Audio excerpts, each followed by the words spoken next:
Okay, welcome back. So in this lecture, we are going to introduce Eula's theory about Euler tours and Euler passes. So during the first part, I will give some notions about this theory. Each notion is not very difficult. However, it's very easily confused because there are several similar notions. So let's try to make sure that we know the exact definition of all these things. So historically, there is a story. So I'm not very good with stories. You can, as I already pointed to you, you can read the books. Basically, all the introductory book talks about this story. So there is an actual map of an actual town. People trying to walk around and satisfying some conditions. And after some consideration, people are able to make an abstraction of this map to translate it into a graph theory problem. So look at this graph G, what I draw here. It has 4 vertices and several edges. And it's not a simple graph. You are allowed to have some multiple edges, in this case, double edges. And the question is it possible that someone walk, for example, starting from one point, one vertex, and it walks through all the edges and comes back to that vertex. And of course, you are not allowed to go through the same path twice. The same edge cannot be covered twice. So we are asking a kind of walk starting from vertex A, and it goes through the whole graph and it comes back to graph A. And this so-called walk, it will go through every edge exactly once. If a graph like this, if a graph admits such a walk, we will call it this kind of walk a Euler tour. If there does not exist such a walk, it's not a Euler. So it does not. If the graph admits a Euler tour, usually we call it the graph Eulerian. Okay, so I will write down all the definition more precisely.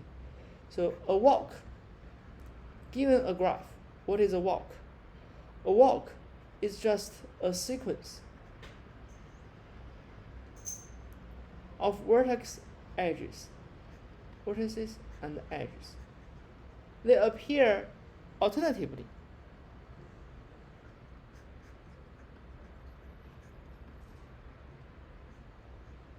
So we have to start with a vertex, and we have to end at a vertex. And what I mean this sequence of vertex and edges, they appear alternatively. So for example, we start from some x0. x0 could be A, could be B, or C, or D.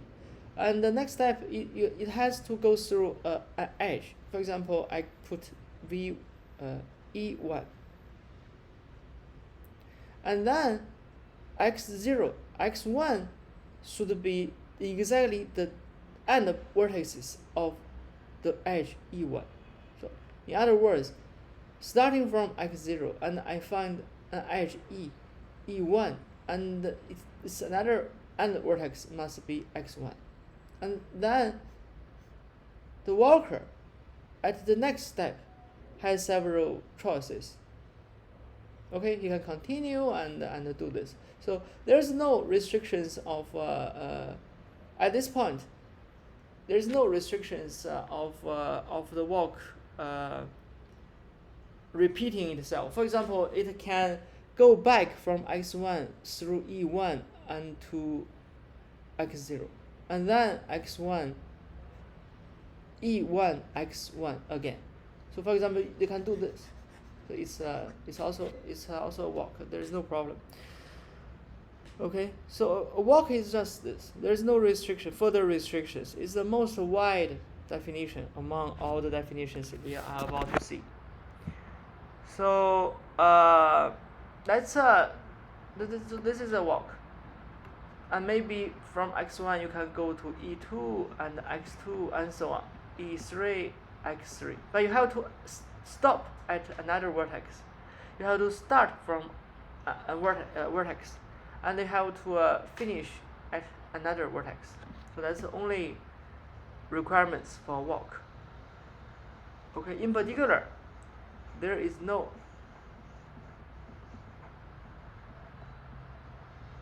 restriction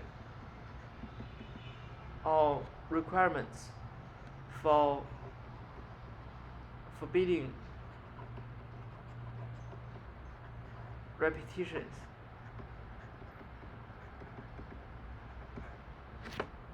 Okay, so I'll do this slowly because there are several very similar definitions. So this is the walk. A trial.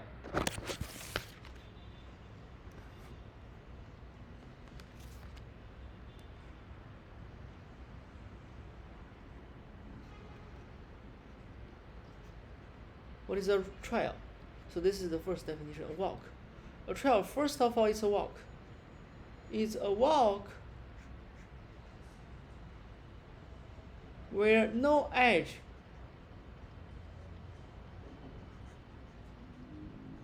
is repeated. So I'm not allowed to do this. X0, E1, X1, E1, X0. You cannot do this. If you already pass an edge, you are not allowed to use this edge anymore. So this is called a trial. Furthermore, let's put 2.1. If the starting points, starting vertices, for example V0 and V1 are distinct, they are different. In this case, we call the trial an open trial. We call it an open trial. Okay? So, 2.2. If otherwise, if the starting vertices, they are the same. The starting vertices. So and the ending vertices, vertex V0. So if the starting vertex and the ending vertex are the same,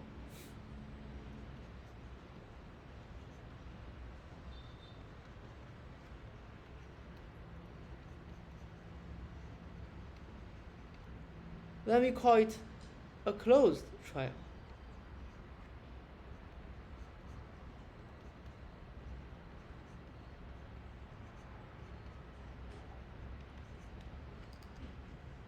Okay, so usually if you say we have a trial, we don't have this kind of requirements. But some author says that, okay, a trial means an open trial. But okay, let's see emphasize this every time we are talking about this notion. So the third one, which is more familiar because we already talked about it earlier. So a path. A path is an open trial.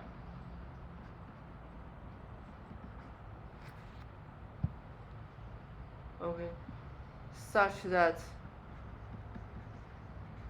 so a trial is a walk which contains no repetition of edges. Now a path is a trial which contains no vertices repeated. Okay? So such that no vertices are repeated.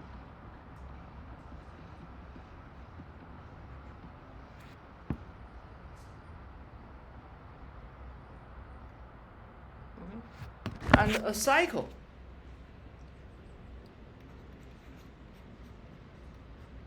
will be a closed trial.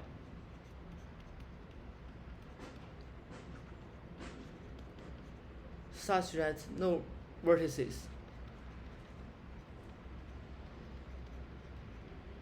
are repeated. Okay, so how to remember all this? For example, a walk could be let me put this is vertex x0, x1. This is my e1, and here you have e2, x2, and e3.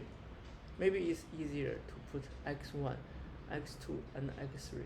Okay, so what a walk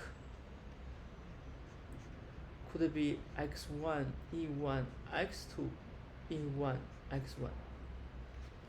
Okay, and of course what I write later are all walks, but this is a walk which is special because it repeats edge e1. And a trial you are not allowed to repeat. For example, I have another e4 here. A trial cannot repeat any edge, but it can repeat vertex. So a trial here can be x1, e1, x2, and you choose e4 to come back to x1. You are not allowed to repeat edge, but you can use the same vertex more than one time. And then what is so this is actually a closed trial. Okay, so, but it's easy to give an open trial. So a pass will be x1, e1, x2, e2, x3. Okay, this is a pass. So a pass would be x1, e1, x2, e2, x3. And finally, a cycle could be x1, e1, x2, e2, x3, e3. Comes back to x1. This is a cycle. Okay. So we have to understand all these four different objects.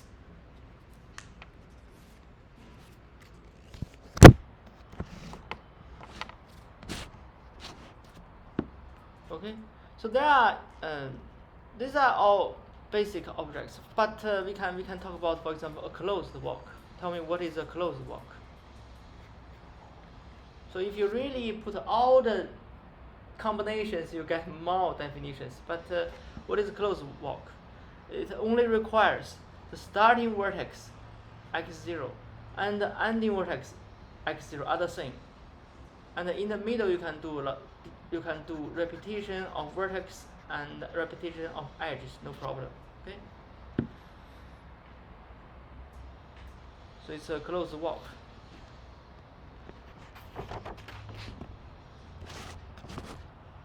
Now we get into the definition for solving the starting problem of this lecture. So another definition, an Euler trial.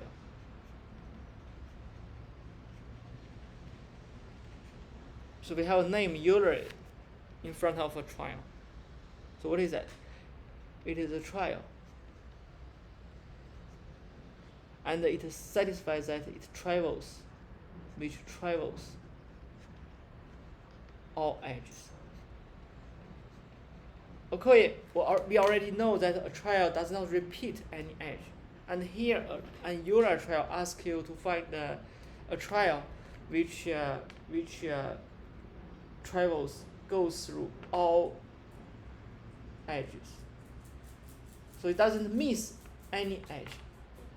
And it cannot cover one edge twice. So you cannot repeat any edge twice. So it goes through every edge exactly once. So it's an Euler trial. And finally, an Euler tool is a closed trail which travels every edge, which travels.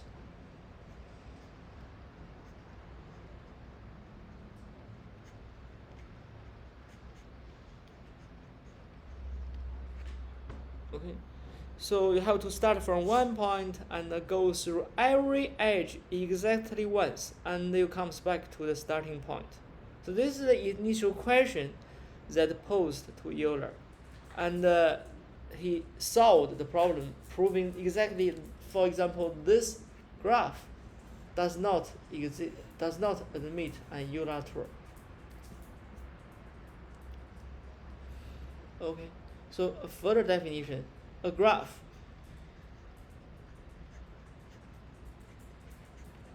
admitting an Euler tour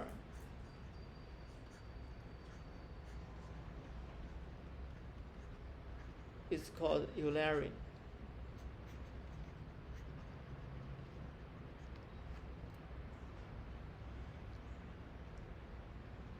Okay, so in this pre-recorded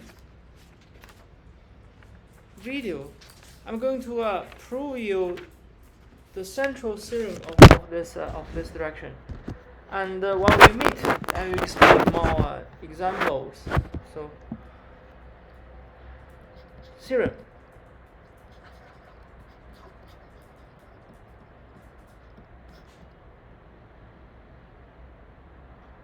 Okay. A graph G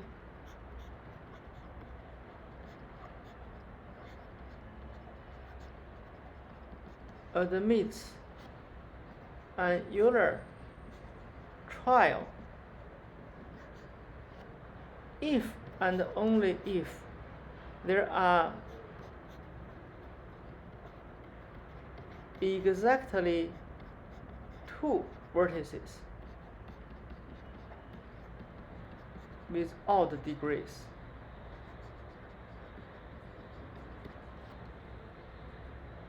And all other vertices have even degrees.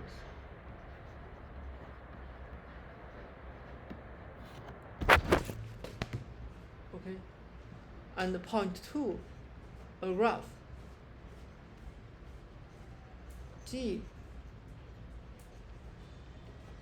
admits an Euler tour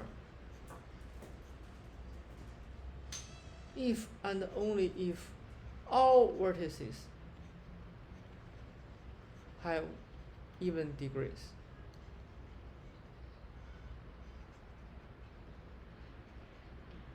So one vertex has an even degree. Sometimes we call it an even vertex. And similarly, if a vertex has an odd degree, sometimes we call it odd vertex. So it's just make the sentence shorter, but it's the same thing. So graph G admits it's all say graph G is Eulerian if and only if every vertex is an even vertex. So the proof of these two facts are in fact related. So let me try to prove the first point. I think I will not finish all the details, but I will give most the ideas, and I will leave some points as an exercise. So the first direction is very simple. Okay.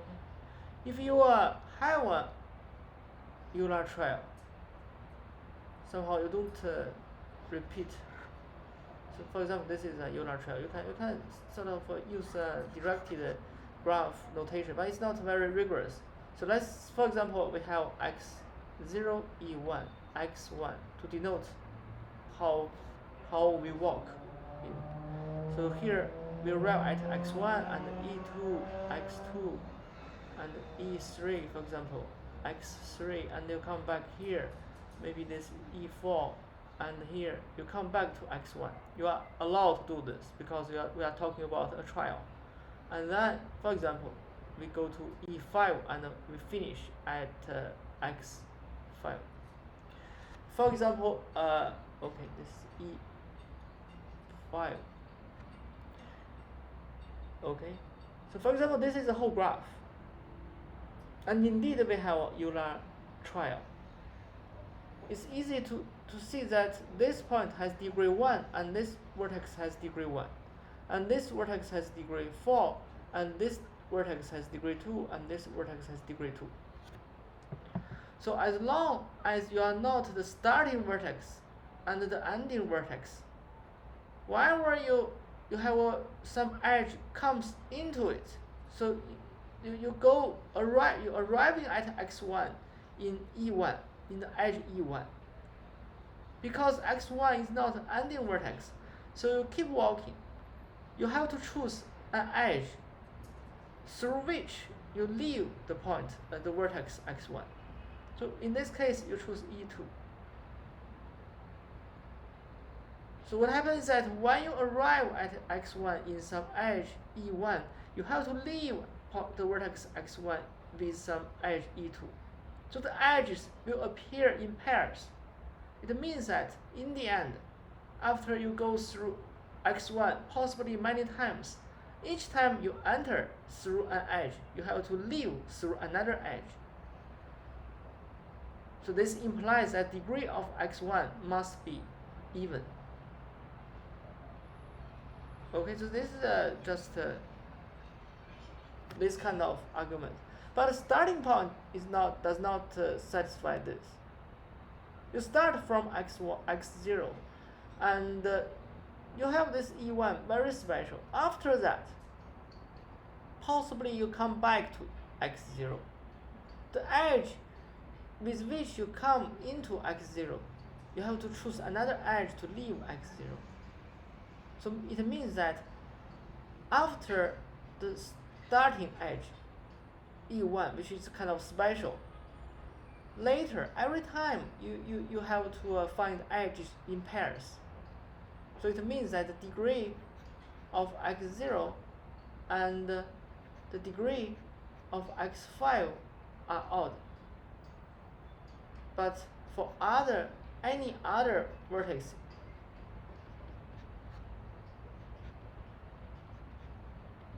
the degree of x must be even.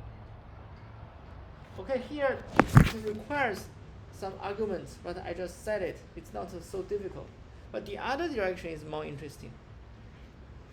If you look at this first direction very carefully, the other direction is kind of looking backwards. Okay, so we start with let's say the graph. So okay. So let's prove this direction, which is more difficult. So let's say we have in the graph G, we have exactly two vertices with odd degrees, and all other vertices have even degrees. So we want to find an Euler term. Okay. Okay. Here there is a condition. I forget. I have to say that G is a connected graph. So it's really very simple condition, because if G is not connected, you can never start from some place and arrive at another place. So G has to be connected graph. Okay, so remember we have this condition that among all the vertices of G, there are exactly two vertices with odd degrees, and all other vertices have even degrees. So let's look at this direction. Let's name. I give them names. Let's okay.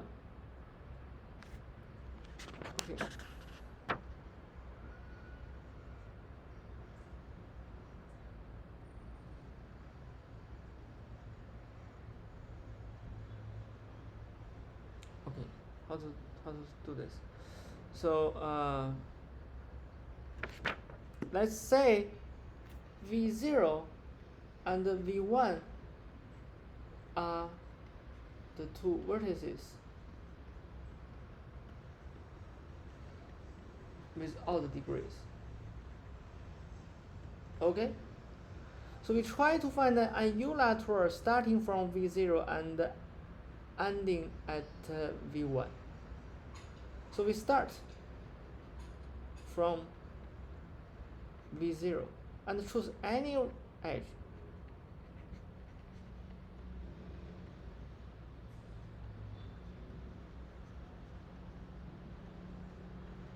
Incident to V0. So for example, we choose V0 and we choose some E1 and we arrive at some, I don't know. Let's it's better to put W here. Okay, so here is V1. So I want to end at vertex W. So something similar will happen here, similar to the first direction. So since degree of V1 is even, here we have chosen one edge here from one of the incidental edges of the vertex V1. So we conclude that because it's even, we choose one, it cannot become 0. So even and not 0 is at least 2. So it means that V1, so there must exist some edge different from E1, which is incident to V1. Now we choose it. In this case, we choose that edge for our next move.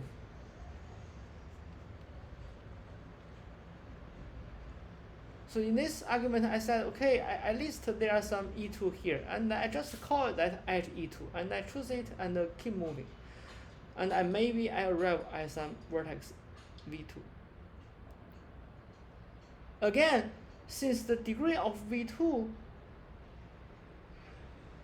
is even, and then I used one of its degrees, E2, to arrive at V2. So it means that I must have some other choices, unless, so I keep doing this.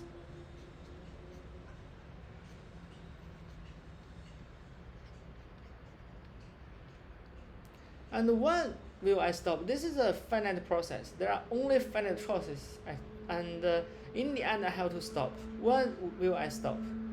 And I stop only possibly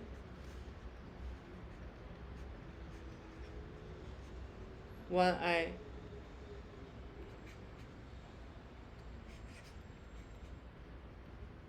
arrive at the vertex W. Then I get a trial. The trial will be something like V0, E1, I don't know, V1, E2, here V2, and maybe E3, and here V3, etc. And then maybe, I don't know, here is VK, and I got VK, EK plus 1, and I arrive at the vertex W. Okay, so this is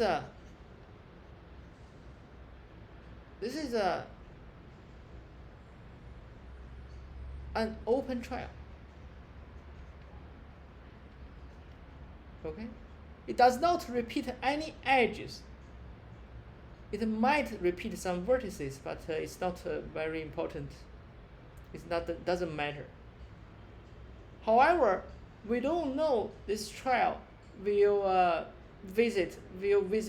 go through every edge. We don't know that. We don't know yet.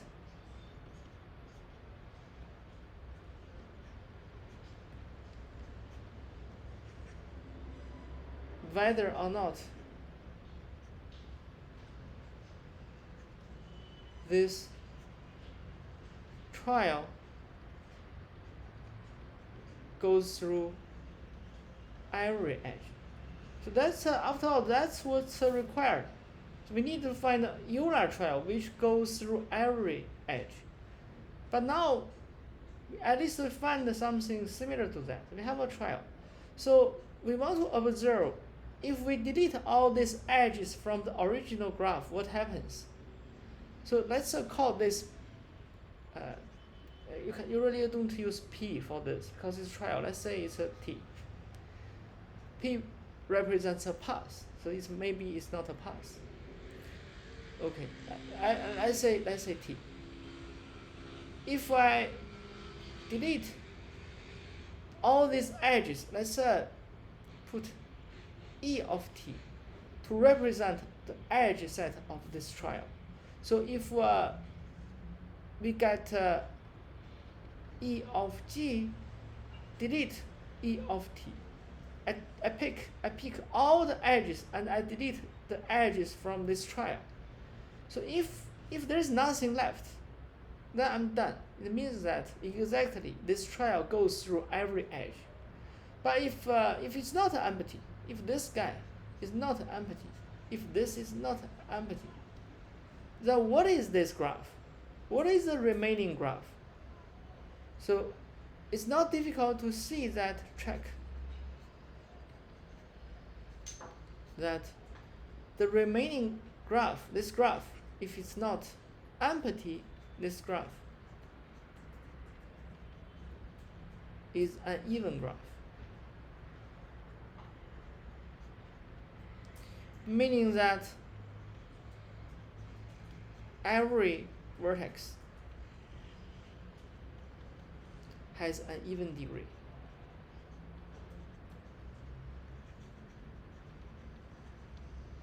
Okay? So here I have a big exercise we can discuss when we meet. So exercise. So what happens is that point 2 of this theorem tells you that if a graph have even degree, if a graph is an even graph, every vertex has an even degree, then it admits an Euler term. And again, I have assumed that G is connected. If G is not connected and it satisfies this condition, then it have several Euler terms. Each one cover one connected component of this graph. So suppose 2. So suppose we know 2. So from now we can finish the proof by applying item 2, point 2.